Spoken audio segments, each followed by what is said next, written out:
मेरे साथ लखनऊ की सुषमा हैं, जो 16 साल की उम्र है उनकी और वो पीएचडी कर रही हैं बाबा साहब भीमराव अम्बेडकर यूनिवर्सिटी जो लखनऊ में है, सेंट्रल यूनिवर्सिटी है। और ये इन्वायरमेंट एंड माइक्रोबायोलॉजी में पीएचडी कर रही हैं। और कई चीज़ें हैं सुषमा के बारे में, जब आप जानेंगे तो थोड़ी हैरानी भी होगी और फिर आपको भरोसा भी होगा कि मेहनत से कम से कम पढ़ाई लिखाई के क्षेत्र में या किसी भी क्षेत्र में सब कुछ हासिल किया जा सकता है। सुषमा उसका उदाहरण है और वो सिर्फ 16 साल की उम्र में पीएचडी कर रही हैं। सुषमा 16 साल की उम्र है, पीएचडी कर रही हैं, तो इसकी शुरुआत कैसे हुई? कितनी साल की उम्र थी जब आपने मैट्रिक पास कर ली थी?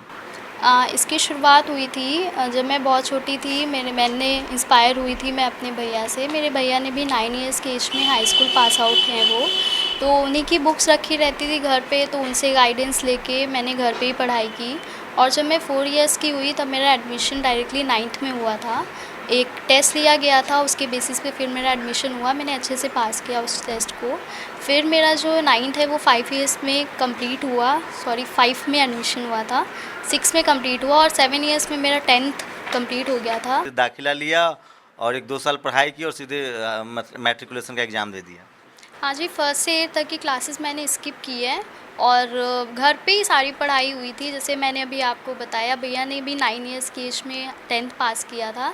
तो जब हम लोग घर पे इतना हम लोग कर रहे थे और बचपन से ही पढ़ने का काफ़ी शौक़ रहा है मुझे, तो धीरे धीरे गाइडेंस ली मैंने भैया से और उन्हीं नहीं, के तो जैसे मैं ये जानना चाह रहा हूँ कि जैसे 1 साल, एक क्लास में 1 साल का समय लगता है।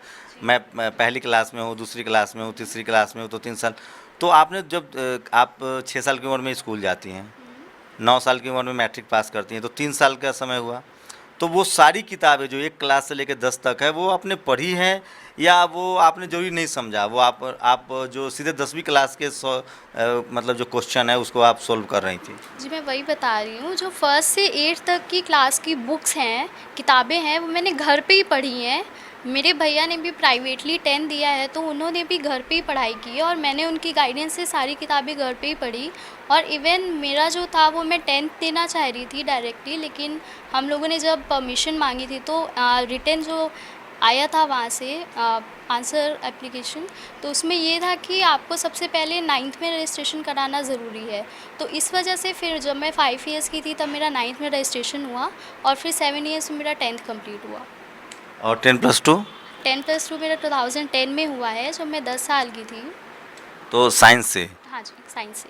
और ग्रेजुएशन? ग्रेजुएशन मेरा 13 ईयर्स में कंप्लीट हुआ है। मैंने बीएससी की है ज़ूलॉजी बॉटनी एंड केमिस्ट्री से 2013 में। और MSc? MSc from microbiology Ambedkar university से 2015। और अब वहीं से पीएचडी कर रही हैं? अभी वहीं से पीएचडी कर रही हूँ। और अब आप सिर्फ 16 साल की हैं? जी। पढ़ाई के अलावा भी सुषमा कुछ करती हैं? मतलब कोई और इंटरेस्ट हो, म्यूज़िक में, या गाना, या कुकिंग, ट्रैवलिंग, कुछ भी?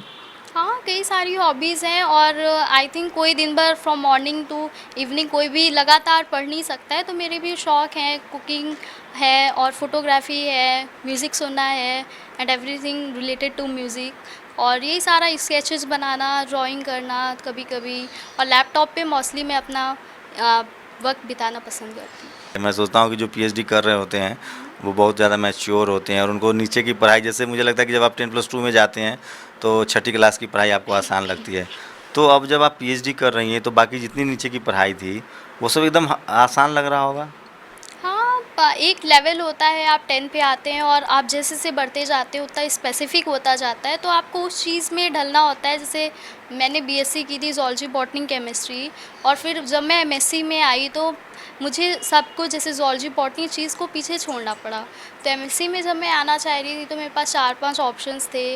बायोटेक्नोलॉजी, प्लेन बॉटनी से कर सकते थे, ज़ूलॉजी, माइक्रोबायोलॉजी, तो उसमें मुझे माइक्रोबायोलॉजी पसंद आया, तो फिर मैंने माइक्रोबायोलॉजी की। और हाँ, ये तो है कि आप जैसे लाइफ में जैसे एकेडमिक आप आगे बढ़ते जाते हैं तो आपका स्पेसिफिक होता जाता है और आपको उसी स्ट्रीम में जाना पड़ता है। लोग जो ज़्यादा कठिन समझते हैं, जो बेहतर नहीं कर पाते हैं एग्ज़ाम में, तो क्या फ़र्क महसूस करते हैं? क्योंकि आपकी जो सोच है, आप जो जिस तरह से सुषमा सोचेंगी वो बहुत मायने रखता है, क्योंकि आपने बहुत कम उम्र में बहुत कुछ साबित किया है। देखिए, पढ़ाई को या किसी भी चीज़ को कठिन नहीं समझना चाहिए, क्योंकि हम जब उसको कठिन समझ लेते हैं तो उसी वक्त हम ये सोच लेते हैं कि वो बहुत चीज़ इम्पॉसिबल चीज़ हो रही है, और फिर जब हम करते हैं तो बहुत सारी प्रॉब्लम्स आती हैं। तब कोई भी चीज़ करिए, पढ़ाई करिए तो एंजॉय करके करिए, आप उसको ये समझिए कुछ भी नहीं है, और बाकी सब इतना अच्छा कर रहे हैं, हम भी कर सकते हैं और हमें करना चाहिए। और आई थिंक एजुकेशन एक ऐसी चाबी है जिससे हर चीज़ का, हर ताले की चाबी होती है। Education is the key to success. तो हम सबको करना है, और हमेशा ये सोचना चाहिए कि वो आसान है, कभी बोझ समझ के उस चीज़ को नहीं करना चाहिए।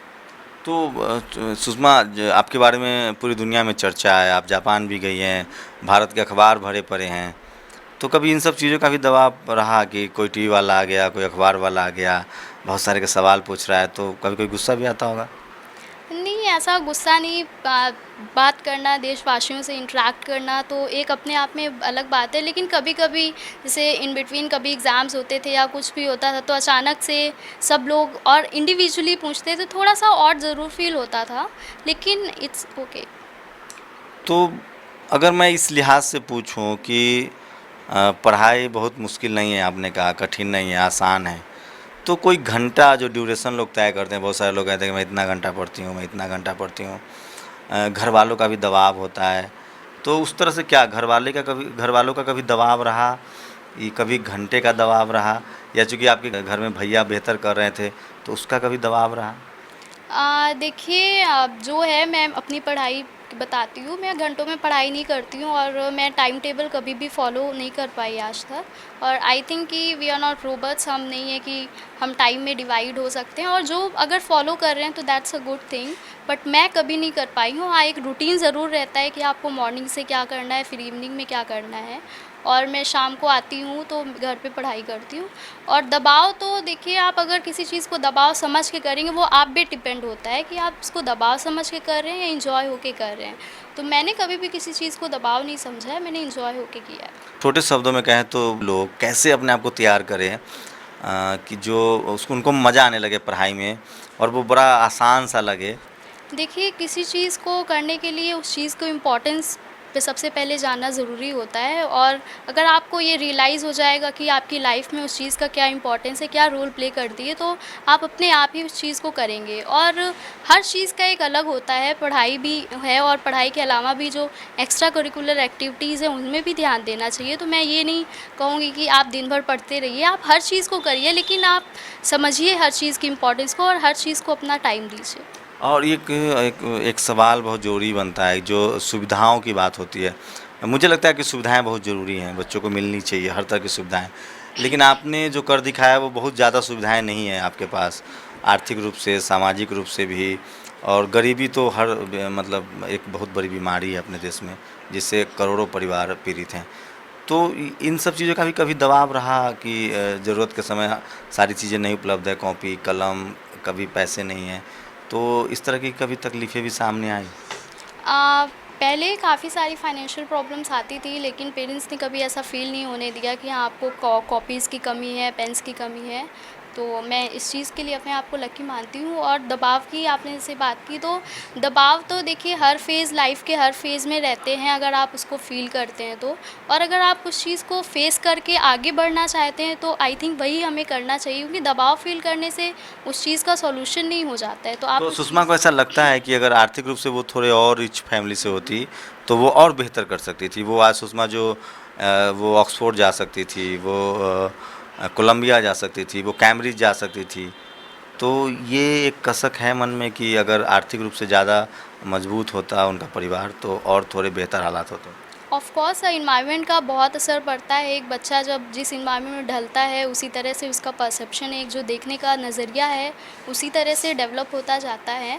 लेकिन इस चीज़ को पूरा वो अपने आप पे कर लेना, मैंने इस चीज़ को नहीं माना है। जितना भी है उतना इनफ है, और उस चीज़ में हमें आगे बढ़ना है, यही एक रखी है। सुषमा को क्रेडिट देना हो जो पीएचडी कर रही हैं इतनी कम उम्र में, तो किसको किसको क्रेडिट देंगे?